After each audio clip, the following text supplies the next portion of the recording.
Hello दोस्तों, finally वो घड़ी आ गई है जिसका आप सबको बेसब्री से इंतजार था।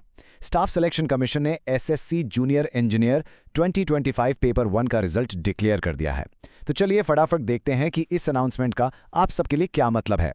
जी हाँ, बिल्कुल सही सुना आपने। रिजल्ट ऑफिशियली आउट हो चुका है। एसएससी ने 6 मार्च 2026 को अपनी वेबसाइट पर नोटिस रिलीज कर दिया है। तो अब चलिए हेडलाइन से आगे बढ़ते हैं और सीधा डिटेल्स में जाते हैं। कट ऑफ्स क्या हैं, नोटिस में क्या इंपॉर्टेंट है और अब आपको आगे क्या करना है। तो सबसे पहले हम बात करेंगे सिविल इंजीनियरिंग के एस्पिरेंट्स की। आइए देखते हैं कि अलग अलग कैटेगरीज के लिए कट ऑफ मार्क्स क्या रहे हैं। ओके, तो ये रही आपके सामने सिविल की कट ऑफ लिस्ट। देखिए, अनरिजर्व्ड कैटेगरी यानी यूआर के लिए कट ऑफ गया है 127.22। ओबीसी का कट ऑफ उससे थोड़ा पीछे 124.45 है और ईडब्ल्यूएस का 117.90। और सबसे इंपॉर्टेंट नंबर नीचे देखिए, टोटल 11,593 कैंडिडेट्स ने इस स्ट्रीम से पेपर 2 के लिए क्वालिफाई किया है। आप सबको बहुत बहुत बधाई। अच्छा, आपने यूआर के आगे वो छोटा सा स्टार देखा, उसका क्या मतलब है? तो दोस्तों, उस स्टार का मतलब बहुत ही इंटरेस्टिंग है। इसका सीधा सा मतलब ये है कि इतने सारे कैंडिडेट्स जो रिजर्व कैटेगरीज से हैं, उन्होंने इतना ज्यादा स्कोर किया कि उन्होंने जनरल यानी यूआर कैटेगरी का कट ऑफ ही क्लियर कर लिया। ये दिखाता है कि कंपटीशन कितना टफ था। हालांकि उन्होंने यूआर स्टैंडर्ड पर क्वालिफाई किया, उन्हें उनकी अपनी कैटेगरी में ही शो किया गया है। चलिए अब सिविल से आगे बढ़ते हैं और अपना ध्यान इलेक्ट्रिकल और मैकेनिकल इंजीनियरिंग स्ट्रीम्स की तरफ ले जाते हैं। देखते हैं कि वहां नंबर्स क्या कहते हैं। तो ये है इलेक्ट्रिकल और मैकेनिकल का डेटा, और यहां एक चीज तो इमीडिएटली सामने आती है। ध्यान से देखिए, यूआर कैटेगरी और ओबीसी कैटेगरी का कट ऑफ बिल्कुल सेम है, 127.30120।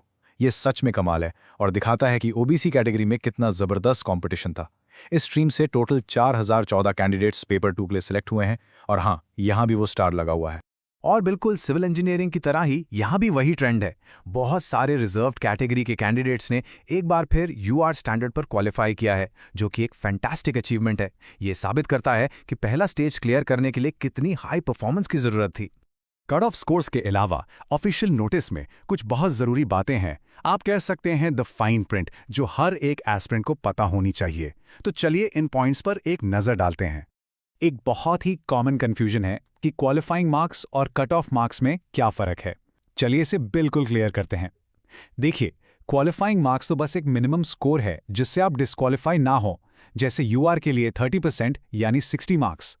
लेकिन कट ऑफ वो एक्चुअल स्कोर है जो लास्ट सेलेक्टेड कैंडिडेट का था। तो भले ही आपने 60 स्कोर कर लिया, लेकिन अगर कट ऑफ 127 है तो आपका सिलेक्शन नहीं हुआ। असली चीज कट ऑफ क्लियर करना है। आपने देखा होगा कि आपका रिजल्ट एक नॉर्मलाइज्ड स्कोर पर बेस्ड है। तो ये नॉर्मलाइजेशन आखिर है क्या? सिंपल है, क्योंकि एग्जाम अलग अलग शिफ्ट्स में होता है जिनका डिफिकल्टी लेवल थोड़ा ऊपर नीचे हो सकता है। एसएससी इस स्टैटिस्टिकल प्रोसेस को यूज करके सभी स्कोर्स को एक लेवल पर ले आता है।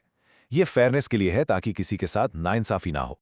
अब आप सब शायद पूछ रहे हैं कि आप अपने इंडिविजुअल मार्क्स कब देख पाएंगे। तो नोटिस के मुताबिक फाइनल आंसर कीज और उसके साथ सभी कैंडिडेट्स के मार्क्स, चाहे क्वालिफाइड हों या नॉन क्वालिफाइड, बहुत जल्द कमीशन की वेबसाइट पर अपलोड कर दिए जाएंगे। तो वेबसाइट पर नजर बनाए रखिएगा। और एक छोटी सी एडमिनिस्ट्रेटिव जानकारी, नोटिस से 2 स्पेसिफिक कैंडिडेट्स का रिजल्ट कमीशन ने कुछ कारणों से रोक लिया है। हमने रिजल्ट्स एनालाइज कर लिए। अब आते हैं सबसे इंपॉर्टेंट सवाल पर, उन हजारों स्टूडेंट्स के लिए जिन्होंने क्वालिफाई किया है। अब आगे क्या? चलिए पेपर 2 तक का रास्ता डिस्कस करते हैं। जिन्होंने भी पेपर 1 क्लियर कर लिया है, यह है आपका 3 स्टेप एक्शन प्लान। पहला, रोज एसएससी की ऑफिशियल वेबसाइट चेक करने की आदत डाल लीजिए। दूसरा, पेपर 2 के शेड्यूल के ऑफिशियल अनाउंसमेंट का इंतजार करिए। और तीसरा, और यह सबसे जरूरी है, अभी से आज से ही पेपर 2 की तैयारी शुरू कर दीजिए। मोमेंटम आपके साथ है, इसका पूरा फायदा उठाइए। तो अब रिजल्ट आपके हाथ में है और आगे का रास्ता भी साफ है। असली सवाल यह है, क्या आप पेपर 2 के लिए तैयार हैं? अब वक्त आ गया है अपना पूरा फोकस और एनर्जी इस अगले डिसाइसिव स्टेज पर लगाने का। You've got this! अगर आपको यह वीडियो हेल्पफुल लगा हो तो प्लीज लाइक, शेयर और चैनल को सब्सक्राइब करना मत भूलना। सारे पीडीएफ्स के लिए मेरा टेलीग्राम चैनल ज्वाइन करें, लिंक डिस्क्रिप्शन में है। Keep watching and stay tuned.